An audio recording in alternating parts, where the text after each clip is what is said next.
ആ ഒരു സംസ്കൃതി നാം ഇന്നും തുടരുകയാണ്.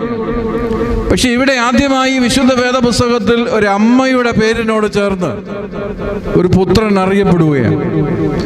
ഒരുപക്ഷെ ക്രിസ്തുവിൻ്റെ വ്യക്തിത്വത്തെ ചോദ്യം ചെയ്യുവാനും ക്രിസ്തുവിൻ്റെ അത്ഭുത പ്രവൃത്തികളുടെ ആ വലിയ അനുഭവത്തെ ഇകഴ്ത്തി കാണിക്കുവാനുമായി ആ സമൂഹം ഉപയോഗിച്ച പേരാകാം ഇവൻ മറിയാമിൻ്റെ മകനല്ലോ എന്ന്.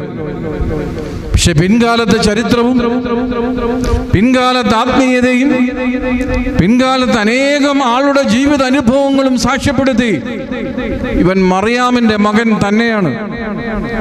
ഒരമ്മയുടെ വ്യക്തിത്വത്തോടെ ചേർത്ത് അടയാളപ്പെടുത്തിയ ശ്രേഷ്ഠനായ പുത്രൻ, ഒരമ്മയുടെ പേരാലേഖനം ചെയ്ത മനുഷ്യപുത്രൻ, ഒരമ്മയുടെ പേര് പേറുന്ന മനുഷ്യപുത്രൻ, ദൈവപുത്രൻ. എത്ര ഉന്നതമായ സ്ഥാനമാണ്!